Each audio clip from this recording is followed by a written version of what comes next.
talk about what this fight means to you. What is it? Mike Tyson always starts out fine, and then even if an interviewer asks him anything, he gets crazy. I'm amazed at a woman. Are they sitting in a room together? Yeah. Well, I think he's chained down to the floor. Oh. There's heavy security. Like Mighty Joe Young. Yeah. Don't look at the lights. No, the cameras. Because he gets crazy after 2 seconds. Yeah, he can't stand to be asked questions, I think. Does this mean everything to you, this fight on June 8th? Well, nothing's everything to me, but, this is a fight where we, me, my trainers, my sparring partners, you know what I mean? This is just one of those days that we all have to be one. If you win this fight, are you going to treat the title with respect? When I win this fight. When you win this fight, are you going to treat it with respect? A lot of people said you came so close before and didn't treat it with respect. Respect? You're going to treat the title with respect? No, because the title doesn't deserve to be treated with respect because the title is like a woman. It's like love. It doesn't care about anything around it but itself. It doesn't care who possesses it. It still receives whatever it receives. It receives the same as when I possess it, when he possesses it. It's always going to be loved. I'm not going to always be loved. The title's going to be loved to the day it dies, so he doesn't care about me, you. It's like a woman. You, I'm so beautiful, I can get the next man with more money, with a better body. He's already angry. Yeah, all of a sudden it means, he's back into another tangent. Yeah. Screaming about women. Yeah, who did something to him now? He has a prettier weight for me to go around. What do you think of Lennox Lewis? Not much. Do you respect him as an athlete? Oh, he's brilliant as an athlete, but I'm the man. He's come out, he said that you were a liar, that you went before the Nevada Athletic Commission and didn't tell them that you bit him in the leg. So he publicly came out and said you lied. What do you think of that? Sorry, I did bite him. What do you think of Lewis calling you a liar in public? I've been called worse things by better people than him. So it doesn't matter. What drives you in the ring? Is it money? Is it the love of the sport? What drives you? No, I don't know. I don't know. I must be some kind of enigma because I don't even know why I'm around this long just doing this stuff. I'm just, part of it's money, part of it's greed, part of it's ego. I'm just... Do you need the money? People say you need the money. Well, listen, man, I don't need the money as bad as some people think, but I do need the money because that's why it's called money, because we all need it. It's our God. It's what we worship. And if anybody tell me anything different, they're a liar. If they don't believe that money is important in the worship, don't work. Stop working. Just live on the street and show you how much God's going to take care of you. Isn't he entertaining? Yeah. I tell you, I could listen to him all day. By the way, they aired this unedited with curse words. So they know. Yeah. There's a lot of curse words on TV now. The S word, I'm talking about in prime time. Not on the regular network channel. Yeah. This was regular. He's effing, S-ing, everything. This was the sports channel. This is cable. So what? If somebody gave the finger on this show, on the E! Show, would they cover it? Yes. They don't do on the Osbournes. The kid gives the finger at the end, and you see it. It's on MTV. I don't know, man. He thinks he wants to be like CBS or NBC. Except they're showing Wild on, Bikini Girl shows. It's only with our show are they this careful. And by the way, I got a press release from me that they finally canceled Talk Soup. It's over. Remember how popular that was? That was their show. What happened was all the good shows wouldn't give them clips anymore. Yeah, I know. Yeah. Where did these statements, these things that you said, like I'm going to eat your children, and the things at the press conference, where did they come from? Where does that rage come from? Oh, what's this? You're so white. Where does that rage come from? Sounded good, huh? No, but some of these statements, people go, he sounds like an animal. Are you an animal? Am I an animal? If necessary, it depends on what situation am I in. What situation am I in to be an animal? Tell me. You tell me. If I'm fighting constantly from being assailed against your cohorts or people in the street because assailed by your cohorts, TV people. Okay. They feel that they have the right to assail me because of what people write in the paper. Because of course, what your guys write and what your guys say, people feel that you're correct and you're right, and they feel they have the right to even say what you said because I'm right because she said so. That's right. You are a rapist. You are a tree jumper. You are an animal. You are that. And then know what's so funny because did you rape her? No. Did you rape her? Huh? Did I rape who? Did you rape Desiree Washington? No, Desiree Washington raped me. Okay, but the fact is, as I was saying before, do not skip the subject. if everybody continues to assail me, what am I to do? How am I to fight? You've said you're angelic, but you're scum. What do you mean? I say that in the sense when I say, when you're at the bottom of the barrel of life and say, I'm as low as any man could ever go. You know what I mean? But how could you be low? You're making millions of dollars. But that makes me low, because how can anybody love you being as rich as I am? Me having as much money, I'm not the richest man in the world by far, but in my society, having as much money as I have, I've been fortunate to make a lot of money. He's upset because he has a lot of money. Because no one could love him. Give it away. Give it to me, Mike. I'll take it off your hands. I love him. I must be some kind of enigma.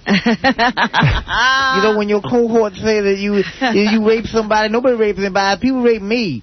You're like a woman. You ask them and then they're prettier than somebody else, they're with somebody else. You're like the belt, the title belt. I must be some kind of enigma. The logic in that guy's head. He must be some kind of enigma. Sometimes assailed by your cohort. He starts out normal for about 10 seconds, and then he goes into the titles like a woman, and she don't care about you. She'll leave you for the better man. You're so white. You're so white. Where you get that rage from? You're so white. You're cute. You white. Boy, he's not on enough medication. There isn't enough. He's nutty, man. Unconsciously of it, what it's really worth. Well, how could somebody truly love a guy like me that has all this money? No, really. How could you ever get to know me in spite of everything I possess? How could you really, who would care who I am because of what I possess? Some people would tolerate, how could you truly love me? How can you really get to the essence of me? How can you really get to the essence of a man with millions? Who'd want to get to the essence of you? Yeah, it's not your money, Mike. It's the vibe you send out, really? dude. Nobody wants to get to know you. Your essence. Somebody like Billy, how do you get to his essence when his essence is only money? How can your purpose is only to give him children. He may say he loves them, but a man worships money and loves money. He don't love no woman. But do you let people get to know you? I've talked to some of your friends who say you kind of shum out. Do you let people get to know you? Why? Once they get to know me, what they do now, what the familiarity breeds? Contempt. Once you get to know me well, he says, well, Mike ain't really all that. He can't handle this bitch situation. I can handle this nigga. He's stupid. I better get some. What did you say? My goodness. I can't handle this nigga. He can't handle this bitch situation. Nigga, bitch. He managed to say every offensive word in the English language. He's just an angry dude. Yeah. He's completely insane. What familiarity breed? Contempt. Yeah, that's right. You get the essence of me, I'll give it the bitch situation with some nigga. I'll give it. How many hoes get paid off? That'll be a great one-man show for you, Artie. You go up on stage and you do Mike Tyson, the one-man show. Just take this interview and do it. You don't know how to handle it. People feel like they want to spend your own money. They want to be you. You know what I mean? So why should I let someone get close to me when they get familiar with me and then they go say, God damn, look at his float. I thought he was this. You know what I mean? He's letting this girl hurt his heart. He's letting somebody piss him off over some pigeons. He's mad because he hit a cat and he's f***ed up in the head now because he hit a cat or something. So what people look at that as weakness. So what people respect, I show them. People respect force. People respect being assertive, and that's what I am. Because they won't respect me for what I truly am. You can't respect me. See, when he shows his soft side by being with pigeons, people don't respect him. Oh, he's okay. Is that what that meant? Yeah, remember he had pigeons when he had Customato? He had a bunch of pigeons and somebody killed the pigeons or something? Right. I think he might have killed the pigeons. Who knows? And then he got upset because he killed a cat or something. Yeah, the pigeons. You like pigeons in the house? Yeah, I show soft side being pigeons. they come back and they get you. They go... He said, I thought he was a tough guy, but he likes pigeons. And then come back and don't kill a cat. They just screw that guy, man. He doesn't get away with the niggas. Because me being who I truly am, I'm relaxed. And when I relax, I'm egotistical. You know what I mean? Oh, I'm arrogant. So I control those feelings because I know, even the people that associate with me, I know if I make money, the first thing I have to do for my experience, I must give it away. Hey, take some. Because that's how I make enemies out of my friends, to hoard it all and not share any. But who are you? People who know you say you got 10 personalities. You got an angry Mike. You got a good-hearted Mike who helps kids. Who are you? I don't know. I'm many people with many things. Just like you. I know. I'm sure at times you're a lady in the streets and a whore in the sheets, and I mean, it's just so many other things. You're many things. What are you? A good sister? You're a good aunt, I'm sure. You're a good daughter, but you're many of things. You know what I mean? But you're a little whore sometimes, right? You're a whore between the sheets there. I know. You're a little whore who needs a good raping. You a lady in the streets, but you a whore between the sheets. I mean, we many things. Unbelievable. Oh, my goodness. Sometimes I'm a boss, sometimes I'm more. Yeah. Sometimes I'm an idiot, sometimes I'm a genius. You know, that's what it is. You know, sometimes I'm Einstein, sometimes I'm, elephant boy. Right, sometimes I'm a plumber, sometimes I'm a chemist. You know, sometimes I feel like a nut, sometimes I don't. Right now I kind of do. Man, I kind of feel like a nut. All the time I feel like a nut. I feel kind of nutty right now. I'm two different people. I'm a gentleman on the sheets and a rapist between the sheets. That's right. A pain in the ass to some people. To a lot of people. Well, yeah, but that's just who all of us are. But why is mine such extremes? Because I'm blessed to be on television or be in the paper, so why mine's got to be more? It's not like I have bipolar disorder or personality disorder. It's just that everybody that I admire, for some reason or another, I take a piece of them. You know, maybe Arnold Rothstein, maybe Jack Dempsey, Mickey Rourke, you know what I mean? Whoever it may be, Paul Robeson, Joe Gans, Fraser Ali, I just take a piece of them for certain situations, and I handle those situations accordingly. Cool. You know what I mean? For a defense mechanism. But, you know, sometimes he behaves like Joe Frazier. Or Mickey Rourke. Sometimes I'm Arnold Rothstein, sometimes I'm Mickey Rourke, sometimes I'm Babe Ruth. Wonder if he's ever Howard Stern. Yeah, sometimes I'm Howard Stern. Yeah, your name didn't come up. it's as normal as anybody else. You talk about Once he was Paul Lynde, but I don't want to talk about it. physical, too. Are you taking medication? You were taking some before. No, I wasn't taking medicine. I was very Do you think he's taking medication? I don't know, man. I don't think so. And I wouldn't say I need medication. It wouldn't hurt, you know what I mean? Because I'm a real high-strung type of guy. It wouldn't hurt. I'm living in a society. Just think about it, right? A noose wouldn't hurt to chain him up to a wall. Gamma rays. Gamma rays. He got hit by gamma rays. No, but he never turns back. He's always the Hulk. Yeah. 50 or 60 years ago, Hemingway didn't have whatever that they use, ecstasy or whatever I was taking, Prozac or whatever the situation. It wasn't actually Ecstasy. Prozac, whatever the drug was. Prozac. You don't even know what he was taking. One of the two. He didn't have it. So everybody thought he was a psycho, a racist, a maniac, but he was a mentally sick man. Are you mentally sick? I don't know if I'm mentally sick, but I have sometimes episodes. Sometimes I'm a depressed individual. I have episodes, and I'm human, but no one cares about my health as a human. You know what I mean? No one cares. Well, is that our job? Always. We're supposed to care. I have episodes. Well, he's a little boy who wants a mommy and daddy. He needs everybody. He needs a whole family, yes. He needs a team. Yeah, sometimes I'm Tom Hanks, sometimes I'm that other guy I'm bosom buddies, you know. The one who didn't get no respect. The guy. Sometimes I'm Tom Hanks, sometimes I'm Peter Scolari. Sometimes I'm that guy from Newhart. Because sometimes I'm in my episodes when I'm at work. Why are you so depressed? People look at you and say, you're Mike Tyson. You got it all. You talk about the cars, the money, all that stuff. Sometimes I'm Mo, but sometimes I'm Curly. Yeah. I'm never Shemp, though.